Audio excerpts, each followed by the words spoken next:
Sammy, thank you. Yes, Ukraine's President Viktor Yanukovych had offered the post of Prime Minister to Arseniy Yatsenyuk, with Vitaly Klitschko offered the role of Deputy Prime Minister, but they quickly said no, once again calling for early presidential elections. Now, an opposition rally is currently underway in Kiev, where Nick Spicer is. Nick, just tell us a little bit of confusion. Ukraine's opposition, we understand, now rejecting that offer from the president. Bring us up to date with what's been happening.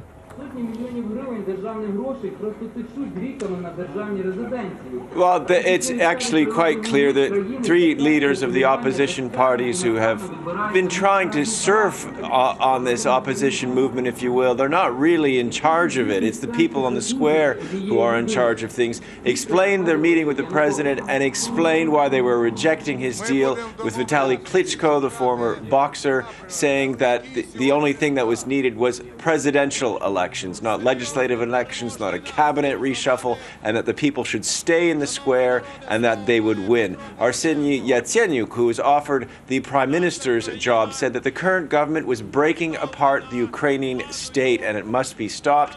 The constitution had to be rewritten and that Ukraine did not need another Tsar, thinking of Yanukovich there. He said that all of the protesters who had been imprisoned in the past week had to be replaced immediately, and that Ukraine had to continue moving towards the European Union, that Yulia Tymoshenko, who is the jailed opposition leader, who had been the leader of the same party of Yatsenyuk, she is, of course, the symbol figure that the European Union wanted released before the Ukraine could sign up for that accession agreement. She had to be freed as well.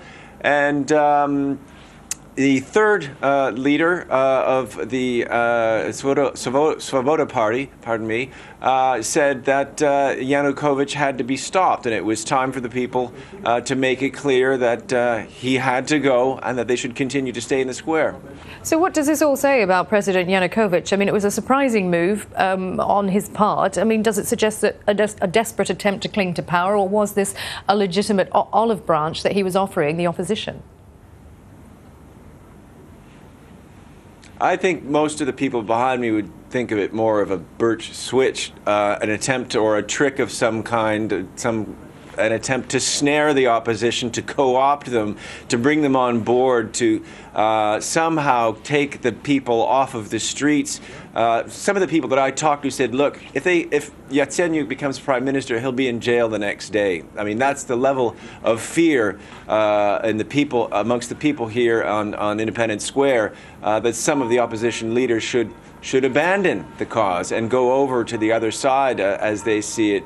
So where it can really go from here is, it's anybody's guess. However, Vitaly Klitschko said that negotiations would continue on the conditions of the people in the square. And I think it's important to understand the evolution of the relation between the leaders and the people gathered here.